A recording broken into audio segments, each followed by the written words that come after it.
Welcome to part 2 of our live training session here with our K24 Swapped Civic Si. This training module, we're going to continue on with our base map creation process, learning how we can set up our 2-dimensional and 3-dimensional tables so that we have proper fuel, spark timing, variable cam control, and everything needed in place to get our engine to fire up and run and have a successful calibration process with our EMU black. Without further wait, let's jump in so we can check this out. Welcome back to our live training session here with our K24 Swapped Civic Si. In this training module, we're going to be taking a look at doing our base map creation process once again, focusing on 2-dimensional and 3-dimensional table setup and configuration.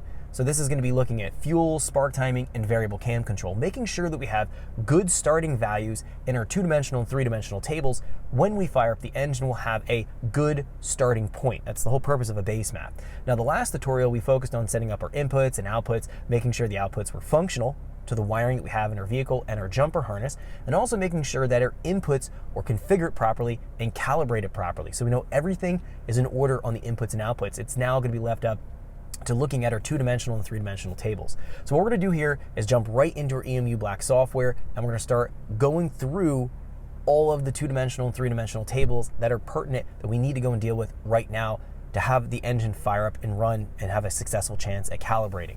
Now, what I want to go and show you here real quick is that the template or the page layout that I have open here is going to be found in our desktop, open desktop template. These are from our training course folder. You can download that right from the training course library. It's going to be the very first icon that you'll see. It's the EMU black training course packet. So I am using the main tuning layout option. So you want to follow along with what I have on the screen on the tutorial on your laptop. That's going to be exactly what I have in terms of that template. Let me go ahead and open it right now and load it into the software. So we've went through our setup page here already in that last tutorial. Nothing in here we need to go and deal with. Let's move right over into our cranking fuel page.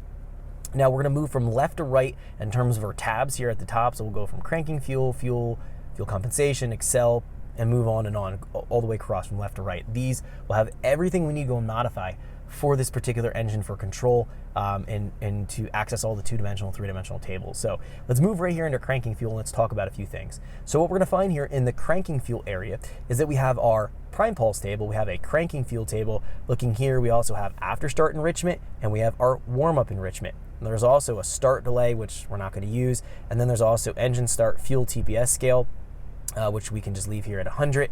Let's talk about how this is all going to fit together. So if we're looking at this, we find that we have our prime pulse table. This is what we use to hit the combustion chamber with a large shot of fuel for the first cranking revolution as we're cranking over the engine. It then exits prime pulse and it moves into the steady state cranking fuel table. This is what happens as we keep cranking the engine over. It'll go in and it'll take a look at what we are commanding here for a fueling delivery to our injectors. Then once the engine fires up and it runs, it gets above about 350 to 400 RPMs. It moves from our cranking fuel, it goes into the normal main VE table, so the normal airflow model that gives us base pulse width. We utilize the after start enrichment here to add a bunch of fuel for the first 5, 10, 20 seconds after the engine's fired off. That allows the engine to stabilize and to then move into a warm-up enrichment table, which we'll find right here. This adds a certain percentage of fuel against our normal air and fuel model coming from our main VE table and the values that are expressed there. This will make sure that we have a reasonable air fuel as the engine is warming up. And we can see these tables are all based on coolant temperature here at the bottom. So every table here is based on coolant temperature. Now we're going to assume that all of these tables have reasonable starting values because this is supposed to be a stock equivalent K-series calibration file, meaning it can start and run a stock K-series engine. So therefore, these values should be fairly accurate. Now, one thing to consider when we're looking at our prime pulse or we're looking at our cranking fuel table is the size injectors that you have installed. These table values are going to be pure injector pulse width based. They're not a percentage modifier based on how large your injector size is going to be. This is literally going to be the exact fuel we want to go ahead and command and deliver to the injector, regardless of whatever the injector size is going to be. Now, the reason why you need to keep in mind what your injector size is going to be because as you install large injectors, so I have RDX 410cc injectors, stock injectors are 310, not much of a size difference there, about a 20%, maybe 25% difference in flow rate. If you're installing 1000cc or 2000cc injectors, these table values will need to be scaled in half or even less because you'll have too much cranking fuel and you could potentially flood out the engine.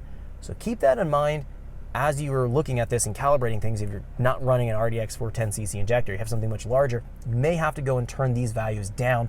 I would say if you have 1000cc, a good starting point would probably grab all your values in here and cut this in half. Same thing with your prime pulse table. Now, I'm not going to change anything here.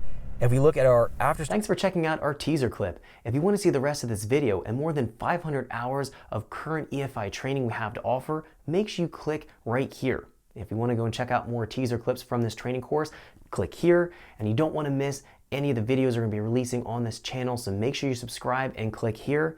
Thanks for watching, and I'll see you guys later.